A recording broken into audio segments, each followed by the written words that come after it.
we will have some fun. All right, confidants, my sweet, compassionate, empowered confidants.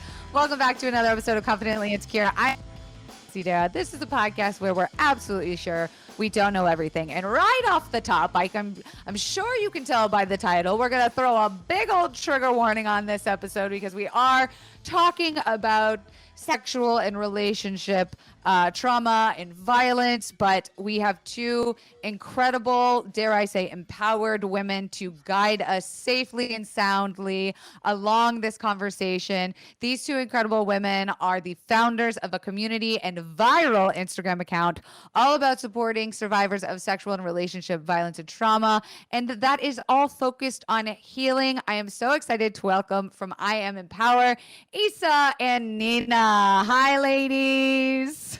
Hi. Hello. Oh my gosh. I'm so excited to have you guys. I mean, I remember finding out about you guys through posting like the edutainment memes and infographics and things from y'all's page. I mean, y'all's page blew up. I mean, can you tell us a little bit about what exactly IAMEMPWR is and why does it exist? Yeah, so we created IAMEMPWR really with the goal of creating a community around healing for survivors. We have other organizations and pages pop up focused on justice or focused on telling your individual stories, but less focused on what comes next and what does healing really look like. And we were both, in the middle and still are in the middle of our healing journeys from sexual trauma. And we really just wanted to create a community around what we wanted to see and the types of things that we wanted to put it out there. I mean, we always joke that IAMEMPWR is almost like a living journal for us too, because what we're posting is coming from like our subconscious and the types of things that we're healing from day to day. That's really amazing. No, I mean, I was just going to add that we just realized like when we became best friends in college, we had this shared experience and how valuable it was to have those conversations around this topic and how helpful it was for our healing journey to feel really validated in these stories and in each other's emotions. And we're like, how can we embolden other people to start having these conversations more openly, because it was so helpful for us. And so we're like, let's just start putting this out there into the world and just see what we can do with it. And then it really just started taking off, because I think so many people realized, oh my gosh, I didn't have the words to say that this is how I'm feeling. And I feel so validated now. It's so beautiful, just like not only the messaging, but the actual, and I hate to say brand, because it's more of like a community and a fun, but it really is so beautiful. And I think when you put it in a digestible way, and like you said, kind of this living journal, people can really see themselves in your story, and that there's this sort of shared universal thread for people who have gone through this or violence. I did want to clarify, just for anyone listening, like what constitutes sexual and or relationship trauma? Like what's our range, our spectrum? What are we talking about here? I love that question. Yeah, that's actually one of the reasons why we created what we created. It's so non-prescriptive, is because we really think that it's however you personally feel about an experience. And so everything that we put out online and our posts and everything like that, very non-prescriptive. It's not like this is what rape is or this is what sexual coercion is. It's like, if you are in an experience that felt icky, how can we give you a way to talk about that doesn't make you invalidate that it wasn't that bad, it wasn't rape, but like, okay, then what was it? So like, how can we find words and verbiage to talk about all the in-between that still impacts us so deeply? Wow. And I like with everything that's happening in the world, with the movements that are happening, and even I think like probably spending a lot of time indoors with people, relationships with people that we might have realized weren't healthy, relational habits that weren't healthy. Like, what do you realize is the most sort of aha moment from the community? Is coming to maybe get out of a icky situation or to heal from? Like, what do you guys provide as a community? Yeah, I think that there are so many different types of people that come to our page. There are people that are really, far along on their healing journey and feel really comfortable, claiming the title of survivor. But there are also people that, a relationship that they don't know how they feel about. They know that, they have these long-standing, patterns or ways of behaving or things that have been impacting them afterwards, but they don't know how to think about, well, what do I call that relationship? Or what types of language do I want to, use to describe this experience? And I think that there's such a big, emphasis on labeling an experience as assault or as a abusive relationship and all these things. And while there is so much value in that for some people, there are also a lot of people who maybe aren't ready to define or label their experiences, but that doesn't mean that they don't need healing, and that doesn't mean that they don't need support. So I think that that's been kind of the sweet spot that we've found, is supporting those people that maybe aren't ready to label their experiences or define it as, these things, even though we are very clear in, describing our page as being a place for survivors of sexual and relationship violence. I think the word trauma is a little bit broader because it allows people to define, their experience however it was. That doesn't mean that you still haven't experienced trauma. We had Katie Morton on the podcast not long ago. She released a book this year about it was called Traumatized, and talking about like big T and little t, and sometimes not realizing you had a T until many, many years, decades later. But I think what you guys are doing is so important, because you said it's providing not only a resource, but a place to look at this and go, oh, there's like a shitload of people here that like and repost and share the same thing that I resonate with. I wonder, is the majority of your following women? Yeah, it is actually around 80 to 90% women. It kind of fluctuates in there. Obviously, I mean, 10% is still thousands of others, or however different types of people that identify in any type of way that also come on.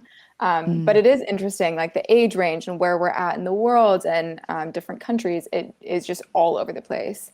And I know I've had conversations with my mom about things that she's learned from my page. I've had conversations with my sister and my friends, and like it really just spans generations, and especially I think older generations where they didn't have the space to actually realize like, oh, maybe I don't have to have sex with my husband. Maybe that's actually not healthy, or like things like that like maybe certain different types of women or people or different generations have never had the space to think about before. And then they realize like, oh, actually what this person is doing is kind of manipulative, like, huh. And then looking back on all their previous instances or experiences that they've had and realizing like, oh, okay, maybe this is something label and I can protect myself from going forward because now I know what it is. You know what's interesting about what I realized when you were just saying that is, I had mentioned off camera before we started that I had done a podcast about the abusive relationship I was in a few years ago. And when I was in that relationship, I couldn't hear from friends or family. I could not hear it from anyone else. Like I had blinders on, and I read that there's like an average of someone going back 7 times to their abuser before actually cutting off. And I remember hearing that statistic and being like, this is fucked up. We know that it's 7 times and there's not more. Like we can't lessen that number a little bit. And I just wonder, Instagram wasn't big back then when I was in that relationship. Had I seen what I was feeling being told to me through this like gorgeous, strong, feminine like would have maybe click differently? Would it had come out sooner? I did recognize I was in an abusive relationship. I still was kind of like, I tell this story all the time. I cheated on him to get out of the relationship. I knew that was the only thing. You're raising your hand, Nina, like, oh, and pointing at yourself, Isa, like, the fact that that's a universal, shared, fucked up thing we can all sit here and say we've been through, like, Oh my, I had such a gratefulness to you guys for what you're providing, and I'd love to hear about the fund. Can you tell me what is the fund, and like how can confidants and listeners like be involved? I would love to tell you about the fund. I'm so excited about it. So I feel like something that we have always talked about is that Empower is making healing more approachable and making it, easier for people to digest and take those first steps on. But we also need to make it accessible. And right now, healing is just not accessible for people. There are so many systemic reasons for that, and just the blunt cost of therapy. Healing is really difficult. It takes time and it takes resources. And we absolutely do not think that money should be, a barrier to anyone's healing. And so, Right. yeah, so we wanted to create this Empower Healing Fund. It's a mutual aid fund. So funds are coming from our community members and then going back directly into the community to support survivors within our Empower space, which I also think is really beautiful because it's an example of, community supporting each other. But yeah, right now we have almost 50 survivors that have signed up Wow. to receive aids for this fund. We're Wow. only In less right than a now, week. yeah, in less than a week, in a couple You're days. kidding. Wow. Yeah, so just Yeah. a massive need out there. Yeah, Wow. and what's really powerful is we ask people up front kind of what them how would this really help, and a lot of it is choosing between therapy, or they're paying their bills, or just being able to like not have a second job to pay the bills and like actually then have time for themselves. Like there's just so much that we don't realize that funding actually does impact healing and give you the space to actually decompress and like turn inward. Right. I pulled from y'all's Instagram the financial cost from your website, IAMEMPWR, and empowered is spelled EMPWR.com. It's linked below. The financial cost of what survivors pay from their own pockets. It was $122,461 is the average cost survivors of rape and over their lifetimes. $2,084 is the average cost for survivors who seek immediate medical care, and 14% of survivors of sexual assault lose time from work as a result, which I don't think is big enough. Like, I think we probably power through a lot of the pain and trauma, but what can people do? What's the best way to, is it donate time, money, sharing the resource? Like, what's the best way for people to help survivors? Honestly, spreading the word. I think what we have right now is a GoFundMe is set up. We have a way to donate on our website, but sharing also who might need the fund, that might want to apply. So sharing it with anyone that you know, because obviously our website has where to donate, and that's an important piece of kind of the dual marketplace that we've kind of set up here. But also like, we want as many people to apply as possible, because essentially what that proves is, okay, there is a need, and we can go bigger and better from there, as we continue to grow an additional community of people that we're realizing actually need to reach out for help and actively are doing so. Yeah, I wonder, this is like a complete side note, so like forgive me for like shooting this idea so off track, but I've been really involved in like the crypto space recently, and I got on Discord, and I've been involved in these like Discord communities, and I was like, holy shit, wouldn't it be great if like we could pull to get like the exact same way where it's like, where is community? It's online. Like you guys have over 100,000 followers. Like how do you both just graduated college last year. Like how do you manage 100,000 people incoming, I'm sure, messages that aren't exactly emotionally easy to read all the time? Like, how are you guys? Oh my God, that was such a process of having to set up boundaries. It was a lot of Wow. hours. It was such a learning curve. Thank you. That was a word that I was using. I was looking for that word. Yeah. No, I remember when we first started, we would get flooded with when we first started going viral, we would get flooded with comments of people sharing their story, and then also trolls showing up. And Oh, Issa's right. a badass bitch when it comes to like clapping back at trolls. I'm going to just delete this person. Like, fuck you. Delete, blocked. Like, I was just like, I don't even want to deal with it. And Issa was like, no, this is a learning opportunity. We need to just Ooh, good for you. A teachable moment. But I think we kind of like divvied up what happened, because she was so much better at like the comment section. And so I was like, great, you take the comments. That's a whole mess. I will take the DMs and I'll do that. So we kind of divvied up. So it wasn't just like, oh, we're getting inundated all the time. It's like, okay, Right. how can we kind of break this up for the two of us to kind of set our own boundaries within ourselves, but also have the space to kind of do our own thing and bounce off each other and things like that. Yeah, and I think that a lot of the things that we received in our DMs especially were people who really wanted, more support from us. And while we both have experience, like doing sort of that work, it's hard to do that through DM, and it's not exactly the best setup for supporting someone through trauma. Yeah. No. No. But not the best place. But we are really excited to start hosting some more events and hopefully some more peer support type groups. Using that also as a way to help fundraise for our fund also. But I think it's so fun to just create, and also just really powerful to create those intentional spaces for survivors to come together, feel validated, whether or not they're sharing their stories or just being in community together and seeing that other people have gone through similar things and are on this journey of healing and are going through or having the same thoughts that you might have on a regular basis.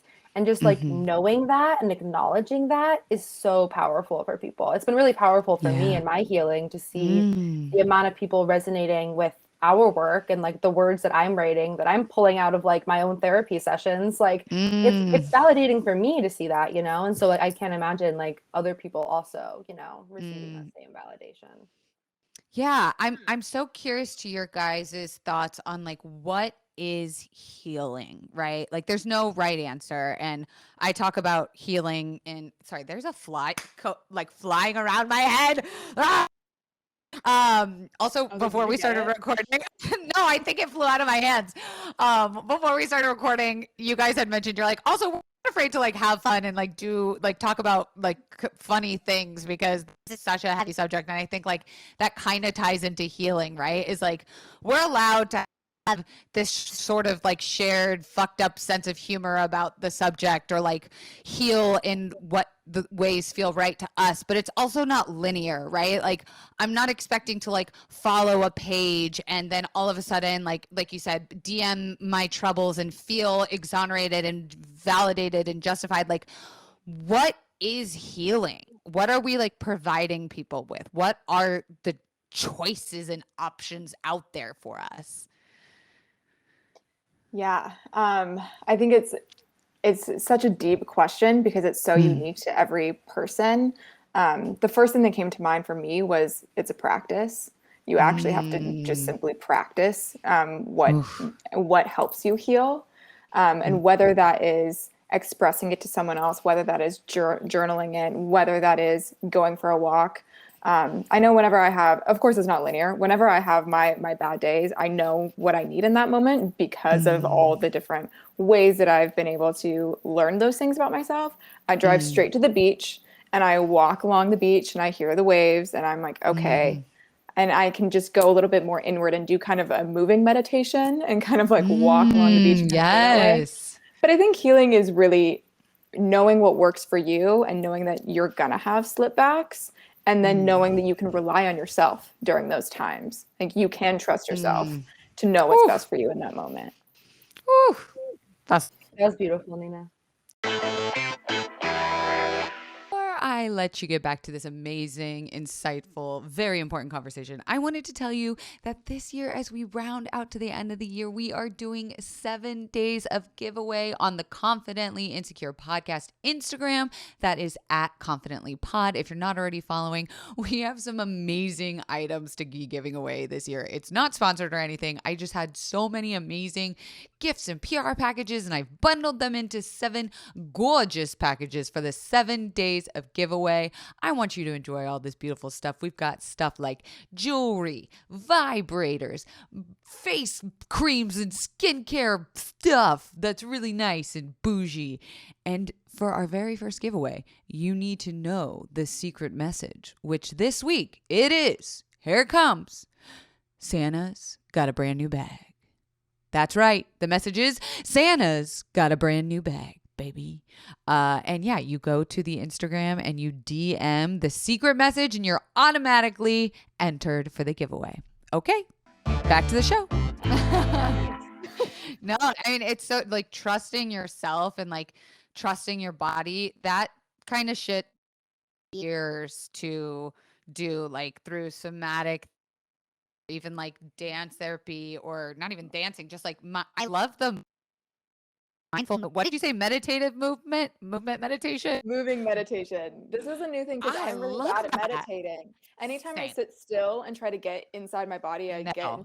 go into an anxiety spiral and I feel really trapped. Yes. And so I'm like, but if I'm walking, okay, so that's what I do. That is, I've never heard it explained exactly what I feel when someone's, I've been talking about meditation for years. I did a BuzzFeed video about it where you wear a hat, measures how good you are at meditating. And I was like trash at it.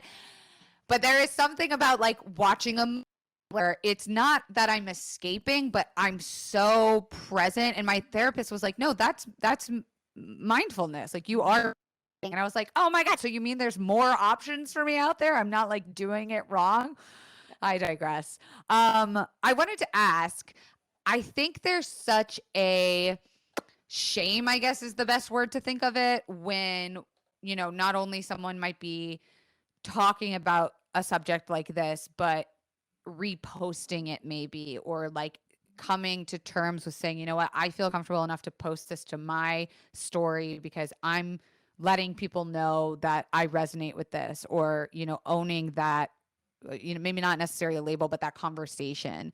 Do you guys have any advice for people who don't know how to do that yet with people in their lives that they love? Like, it's sort of like a coming out story to family members or maybe new partners. What do you guys think of that? Yeah. Oh, I yeah. feel like that's the way that you likened it to coming out. I feel like is really, really accurate. Over and over and over. And it is, because it is like, it's a continuous process of like owning that, experience. I feel like for me, starting small is helpful. I think that you don't have to feel like you need to bare your soul and give the details and claim a label all at once and for everyone in your life. You don't need to do that. I think that there's sometimes this kind of like, there's like shame on one side of like, you aren't ready to claim this label, and there's shame from, other people about claiming it.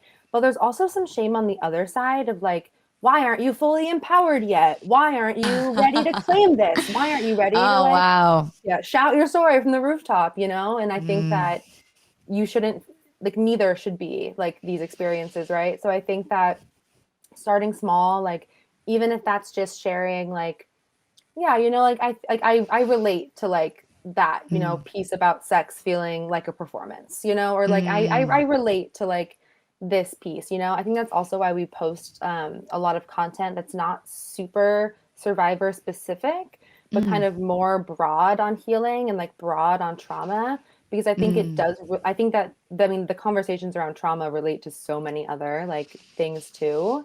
Yeah. So I think that, that's also intentional on our end of trying to make people feel a little bit more comfortable with sharing our content, because it's not all super, super survivor heavy.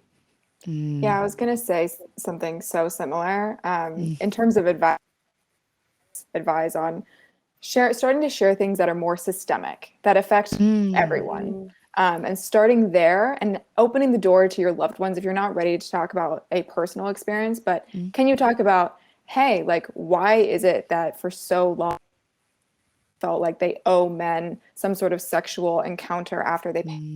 Like, can we let's unpack that first? And how does that feel to talk about that with your loved ones? And then you can gauge whether it's actually going to be psychologically and emotionally safe for you to then have that conversation about your personal story once you know, oh, okay, this is how their general views are. Because yours, like, you don't need to share it with everyone just because you feel like you should, just because they're your family. Members of my family don't know my every detail of my story, of course, because sometimes that's not what's best for me in my healing to share that. So gauging whether it's safe for you to have that conversation with whoever you're choosing to have it with, and knowing that you don't have to tell them.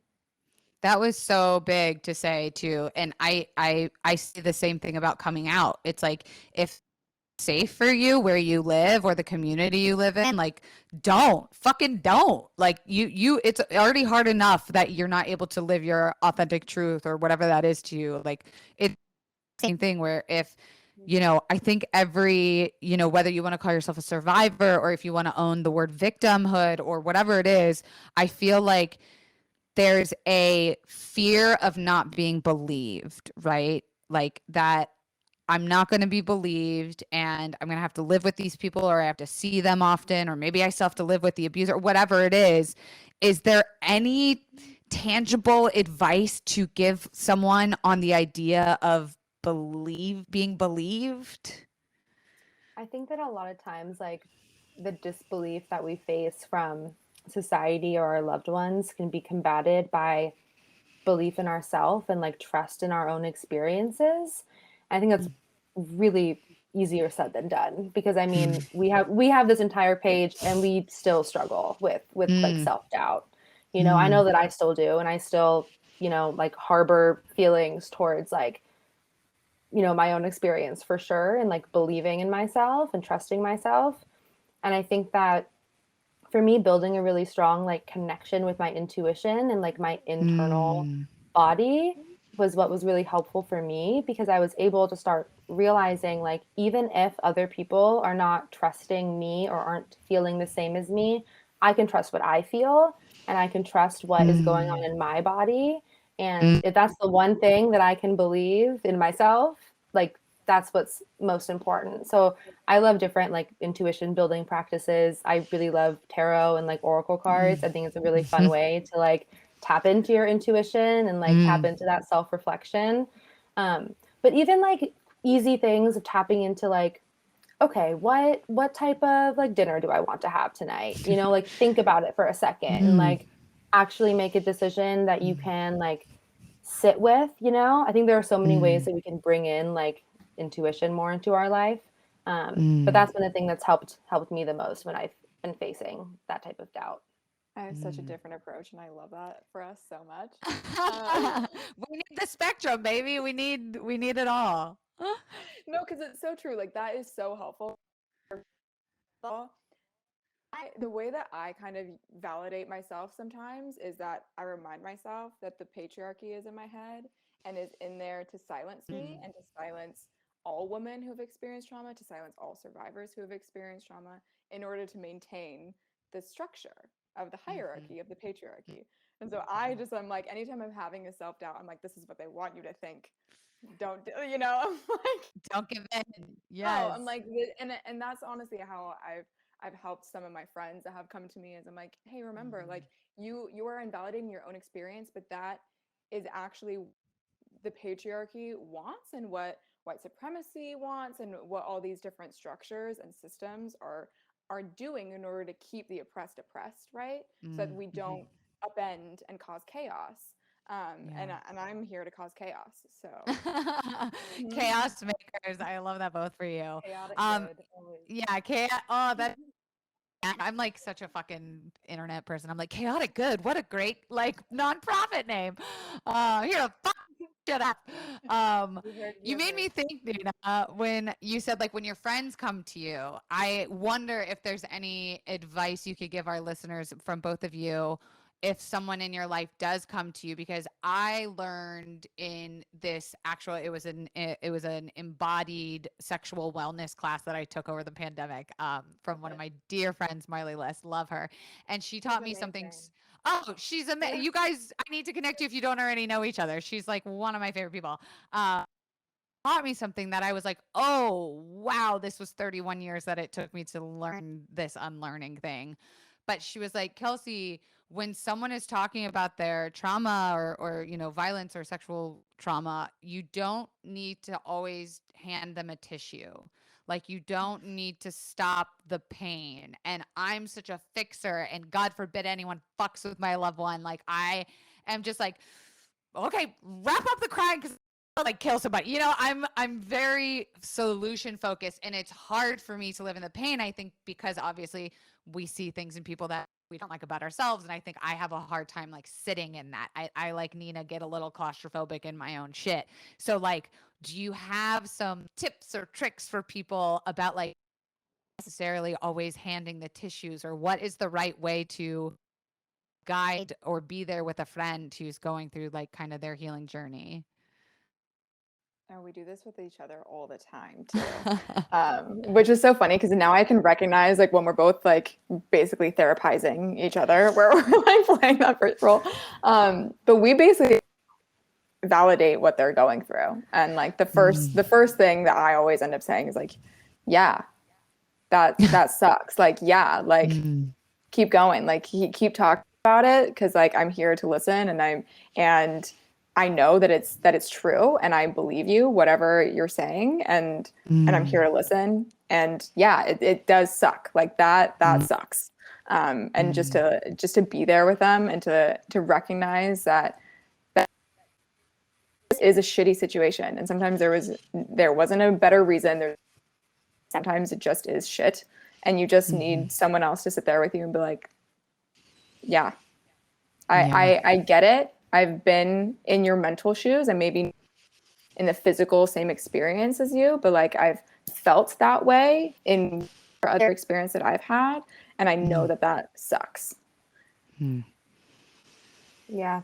I think for me too, I try to ask people what they need in that moment. I tend to lead with anger. Like, that's how I feel about my situations. I'm like, fuck this, like, fuck the patriarchy, fuck the system, like, let's make some change. Like, that's always been how I internalize these things, but that's not the same for everybody. And it's definitely not the same for every survivor. And it's not even the same for me every moment that, I'm in. So I think leading to with like a little curiosity first, like, are you looking for, me to be angry with you, someone to like be pissed with? Are you looking for, that support? Are you looking for, like me to help you like with some tangible things, like I think that giving the person in that moment some power and like control over how you show up for them is also really important. I love that. Again, I love that we're covering like two sides of the same coin with you guys. Like, you have such different and falling under the umbrella of the same category, which is and I think you guys you're so successful because you guys work so well together. I saw something on, was it your Instagram story today, or maybe it was your highlights reel, but it was asking about talking about sexual pleasure after violence and trauma. And I've talked with Marley about this, and she does such an amazing job of talking about like kind of what does that mean, and what feels good. And she has a bunch of great resources, but I'd love to hear from you guys, like, what advice do you have for someone who maybe doesn't need to claim a label of survivor or trauma yet, but they like, sex is such a fucking tricky thing anyway, without or history of violence attached to it. But what are like first steps? And Isa, I love what you said earlier about like your intuition practices, because it reminds me of like gut, like trusting your gut, and like going inward on that, and like learning what does that mean. And I love the thing that you said about just like, they do that is being like, what do I really want for dinner? I'm like, that's such a good way of putting like the idea of just trusting your gut, or walking down a dark, like whatever it is. Like, what are the first steps, I think, in to someone who maybe wants to learn more about how evolve and change for them post trauma? Yeah, I mean, the first thing that I want to say is that like we all have a fucked up relationship with sex. And yeah, just like by nature of like the patriarchal, heteronormative, like mononormative like culture that we live in, like we all have a fucked up relationship with sex. And no one knows how to say what they want, or like no one even knows what they want. Like it is so hard to even like get to that first step of like, what do you desire? Like what do you find pleasurable? Like this is something that I sit with for myself often. I have always viewed myself as like a very sexual positive, sexually empowered person, like from an early age on. Like I always felt that about myself. And then I took a step back and I was like, hold on, what do I actually like though? Like what do I actually want, and what do I like? And that is, to me, like the biggest first step is like getting comfortable with the things that you want and figuring. It's a big like self-reflection and like self-understanding process of just like, what do you want? What like turns you on? What are you really curious about? Like what are you really not curious about? You know, like there's so many things that like, just so many questions that you can like ask yourself to kind of start that journey of like unearthing what you want, because we're really not taught to be connected with our desire or our pleasure. Like that's been super disconnected for so many of us. So like tapping back into like that pleasure too, and it doesn't always have to be sexual pleasure. Like the concept of pleasure too is much broader than that. I mean, food is related to pleasure, entertainment. Like there are so many ways that we get pleasure throughout our life. And so if you're maybe not totally comfortable with diving into that, you know, sexual pleasure piece, start thinking about other things in your life that bring you pleasure and like do more of that. If dancing brings you pleasure, do more of it, you know? Like, and I think that's like such a beautiful way to just start the process of like reconnecting with what you actually want and desire. Fantastic answer. Oh yeah. The other thing that I will add is, especially when it comes to sex, of course, there can be just solo sex and it can just be with yourself, but there's oftentimes other people involved. And yes, knowing what you want is really important. But even now, I pretty much know what I want.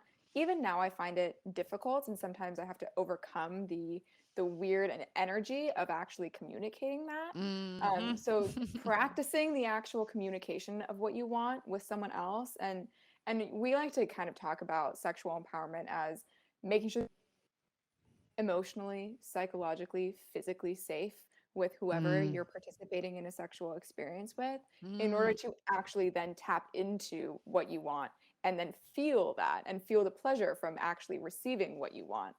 Because it is a complex experience, right? There's a lot of people involved. Everyone has their own desires and things like that. So actually practicing that communication is a whole nother level of challenge that no one's alone in feeling. We feel it. We like to say that we're sexually empowered women, but it's hard. It's hard. Yeah. I mean, it's a miracle anyone's coming at all, like through what we have been through, what women have gone through. Like just you saying that, I'm like, oh yeah, to not only have your own, but then be matched with someone else too, that they're going through their own stuff. And sometimes more than one person involved. Like it's a miracle. Like when and I also love what you said, Issa, about like, and it doesn't even have to be with sex. It can be pleasure with like building your own solo relationship, or building the relationship with someone else. What does pleasure mean? Like you guys are both blowing my mind, and I thought I was fucking well versed in this shit. So I appreciate you both, and I'm so sad to say we have to wrap up. Like this has gone so quick and so wonderfully. I want to know, I mean, like I said, you guys both just graduated last year. You have this incredible community that you're building. What do you both hope to come in the future from IAMEMPWR? What do you guys see for the future of this community? I really just see this turning into like even more of a community. I really hope that we get to host more events and have more of those, you know, ways that we're connecting with each other more, you know, beyond just Instagram. I think that's the biggest hope that I have. Yeah, that, and just continuing on the journey of making healing approachable but also accessible. I think that's our next step is of course we want to make sure that it's really approachable and we're meeting people where they are and expanding that community, but also how can we do more and making it more accessible, because that is such an important piece, and that's such a piece that we care so deeply about. Yeah. I thought that was going to be the last question, but then I thought of one, because you guys are just so intelligent and smart, and you got my brain cooking on like a million things. Like, There was something too we talked about before we started recording of just like, you never want to invalidate or like compare experiences of like, oh, my trauma wasn't as, it's not like, listening to this and like hearing something that's resonating with them. How do we own that? Like, I guess, Nina, when you said earlier, it was like that icky feeling or like that step into looking into it. Like sometimes people are like, I'm not opening that fucking Pandora's box. I'm going to put that the fuck away for a very long time. You know, that's what I did. I did it for years and years. But like, what's the first step in power? I was going to say. That's like an easy given. Oh, I really do think that it is such a big important piece of it is having conversations with each other about it and kind of just like destigmatizing, having a very normal conversation with your mom or your sister, your cousin, your best friend about, and actually being open and honest, like, hey, I don't want this to be like kind of a humorous situation. Like, can I actually just like tell you that last night I had sex with a person I kind of felt like I needed to, and I didn't like that. It kind of made me feel icky. I don't know what to call that, but like, I didn't like that. Oh my God, that has happened to me like 10 times. Like, and then you just can actually start to have more of that open and vulnerable conversation with each other, because so much of validation and internal validation is the fact that it's actually being normalized. Normalizing that the way that you feel. And so yes, number one, go to IAMEMPWR, because we do normalize all of those things and all those experiences and validate that, but also just practice having those conversations with your friends and realizing that's not just you, how you alone are experiencing it and feeling, and there's nothing wrong with you about feeling that way. Yeah, I couldn't even say it better myself. I feel like the only thing that I would, no, that was perfect. I feel like the only thing that I would add is, while we don't focus on, you know, the sharing of your story, for me, that was really my first step, was writing down, you know, my experience and putting it on paper in a way that I was able to look at it and be like, this is real, and like this happened, and it's on paper, and I can see it and I can read it, and that's out there. And, you know, even though we don't focus on that piece of, you know, sharing people's stories and sharing survivor stories, that is a really great first step. If you're even having trouble acknowledging what happened to you, is to put it on paper, or whichever way, you know, speaking it out loud, a voice memo, whatever feels right to you, just getting it out there in a way, and like claiming your voice, but putting it out there, like into the ether, can even just be helpful in, you know, and then starting your ability to have those conversations too. I think it's only appropriate that, you know, tying it back to what we said about sense of humor, that I end this with one of my somehow favorite Amy Schumer jokes. That's from this was all time ago, where she says, we as women, we've all been a scotch raped. We've all looked back at that and been like, was that fucking rape? Was that rape? Like, the fact that we can all have that and be like, oh yeah, we should be talking about this, you guys. Oh gosh, that was such an old one. I have to look up what that's from, but I appreciate both of you guys so much. I think what you're doing is fucking awesome. Definitely, we will link below where people can find you guys as well as the fund. But for those who are listening, where do you guys want to be found? Oh, well, first on Instagram at IAMEMPWR, EMPWR. We just removed all the vowels. There you go. And then our website is also the same, IAMEMPWR.com. And then my personal Instagram is at Nina Randolph. And then Isa. Yeah, my Instagram is isa.bogart. Give us amazing. Absolutely. Thank you guys so much. Confidants, make sure, again, check out the links below. If not for anything, just to go follow this amazing page that's very therapeutic and beautiful. And, you know, you can DM to a friend or screenshot, share in your girl group chat what you guys is doing. So valuable. So thank you guys. And to be right out, God damn, what was I doing for 10 years before any impactful work? I fucking applaud the shit out of y'all. That's it for this week. Don't forget to rate this 5 stars on iTunes. It really helps so we can spread more amazing messages like this, like IAMEMPWR. You can find us at Confidently Pod, and you can always write to us at confidentlyinsecarepodcast@gmail.com, and we will see you next week.